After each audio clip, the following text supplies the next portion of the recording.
The set of real numbers is represented with a line. Here we have a 0, a 1, 2, -1, -2. Here is like 1/2. Here you have like maybe 4/3. This is 1/3, 2/3, 3/3, 4/3. And then every real number is represented with a dot in this real line. This is the real set.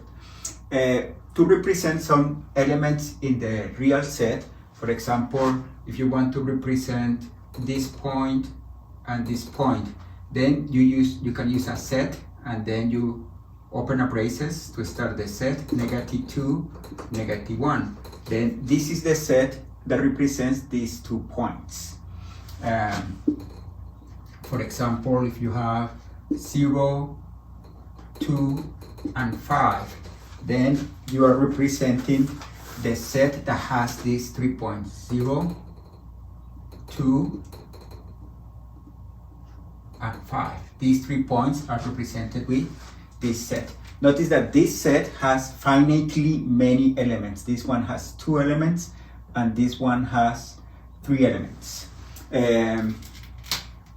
Notice that this is a very important set. It's called the empty set. And this represents no points. This is used, for example, if we think about the equation x squared plus 1 equals 0. What is the solution for this equation? In this case, any real number squared is either 0 or bigger than 0, and then when you add 1, you will never get 0. Then the solution of this equation will be the empty set. If you want to denote like the set of points that are between 0 and 2, set of points that are between 0 and 2, notice that now we are talking about infinitely many elements. Then we have several notation. We can use like this, and it represents every point, every number between 0 and 2, including 0 and including 2. Sometimes you denote this like this. Notice that this set has infinitely many elements. For example, the point 0.0001 is an element there, or the point 0.05 is an element there, or the point 0.000001 is an element there, and there are infinitely many points that are there. The square root of 2 is also an element in here. Sometimes we don't want to include the 0 or the 2, then we have this notation. Here is the real line, and here we have 0 and 2. We use the open circles to denote that the 0 and the 2 are not included. And here the notation for this is the interval 0, 2.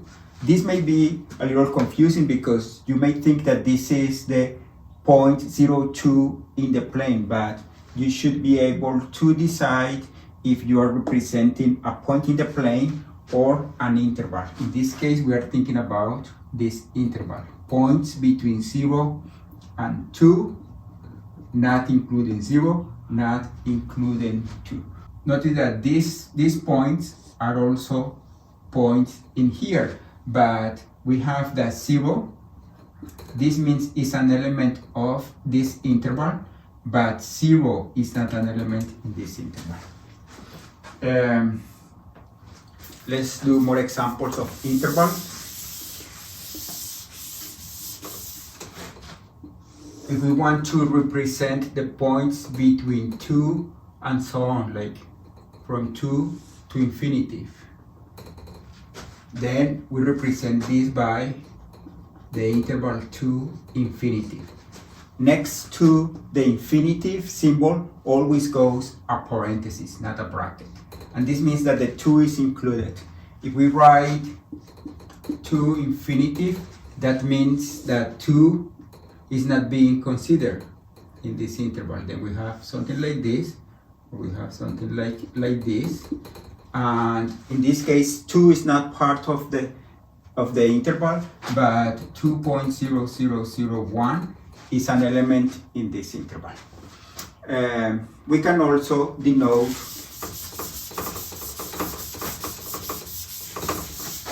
sets that are like this. For example, -2, 0, points that are here, or are like 3, 4, 5, or points that are here. In this case, we use this notation. We use -2, 0. This is this interval, and this symbol means the union. And it means that we are considering points that are here or that are here, 3, 5. And here we are considering all these points either here or here, and this means the union of the two sets. If we have the whole real line, we can use an interval. We can say points that are between -infinity to infinity. Notice that next to that infinitive there is always a parenthesis, or before the negative infinitive there is always a parenthesis. We have that we can denote this like -3, 2. We want to denote this set.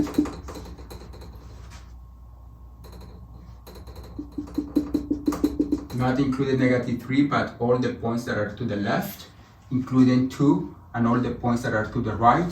Then we will denote this as -infinitive, -3, not including -3, union with 2 infinitive. And here, since we want to include 2, we need to do a bracket. Let's do one last example. Let's say we have -5, 1. This means points that are bigger than -5, not including -5, and smaller than 1, including 1. Then we have these points here.